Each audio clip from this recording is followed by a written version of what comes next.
ಕೆಲವು ಬೆಂಗಳೂರಿನಾಗ ಈ ಭಾಷೆ ಇಲ್ಲ, ಮೈಸೂರಿನಾಗ ಅಷ್ಟು ಭಾಷೆ ಇಲ್ಲ, ಉತ್ತರ ಭಾಗದಾಗ ಭಾಷೆ ಅಷ್ಟೇ ಐತಿ.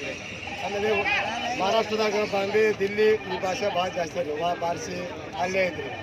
ಉತ್ತರ ಭಾಗದಾಗ ನಮ್ಮ ಕರ್ನಾಟಕ ಅಷ್ಟೇ ಐತಿ. ಗದಗ, ಹುಬ್ಬಳ್ಳಿ, ಧಾರವಾಡ ಜಿಲ್ಲಾ ಅಷ್ಟೇ ಐತಿ. ಬಿಜಾಪುರ ಈಗ ನಮ್ಮ ಸೇರೋರು ಇದ್ದಾರೆ.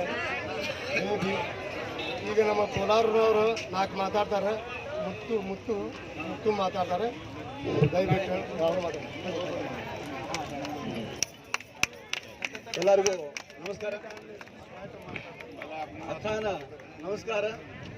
थंडी दुर्गा देवन अक्का तुम्हें भक्ति आर अक्का आहे ना सर बरे ಅವನು ಅಂತ ಪೋಯ್ ನೋಡಿ ಅಲ್ಲ ತುಂಬೆ ಸರಿಯಾಗಿ ಗೊತ್ತಿರ काय नाही तुम्ही पुन्हा अक्का गामगावराने हिरियर तुम्ही अक्कायना काय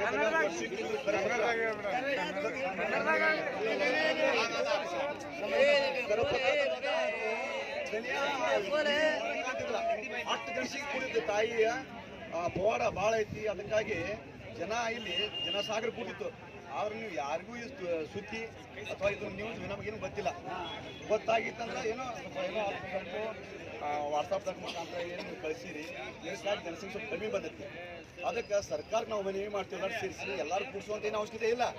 ನಾವು ಇಷ್ಟ ಬಂದೆವು, ನಮ್ಮನ್ನು ನೀವು ಸಮಾಧಾನ ಮಾಡಿಕೊಂಡು ಹೋಗುವಂಥ ಏನು ಇದು ಮಾಡಿದ ಪೈಪ್ಲೈನು ಅದು ಸ್ವಲ್ಪ ಬದಲಾಯಿಸಿರಿ ಅಷ್ಟೇ. ಮತ್ತೆ ನಮ್ಮ ಬೇಡಿಕೆ ಅದನ್ನು ಮಾಡುವುದು ನಮಗೂ ಸ್ವಾರ್ಥ ಐತಿ. ಯಾಕಂದ್ರೆ ನಾವು ರೈತರ ಮಕ್ಕಳು.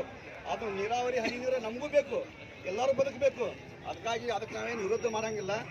ನೀವು ಹೋಗುವಂಥ ಮಾರ್ಗ ಸ್ವಲ್ಪ ಬದಲಾಯಿಸಬೇಕು. ನಮ್ಮ ದೇವರಿಗೆ ಧಕ್ಕಿ ಬರಲಾರಂತೆ ಮಾಡ್ಬೇಕಂತ ನಾವು ಈ ಭಕ್ತಾದಿಗಳು ಎಲ್ಲರೂ ಬಂದು ನಮ್ಮ ಸರ್ಕಾರಕ್ಕೆ ಮನವಿ ಮಾಡ್ತೀವಿ. ದಯವಿಟ್ಟು ಅದನ್ನು ನಡೆಸ್ಕೊಳ್ಬೇಕಂತ ನಾವು ತಿಳ್ಕೊತೀವಿ.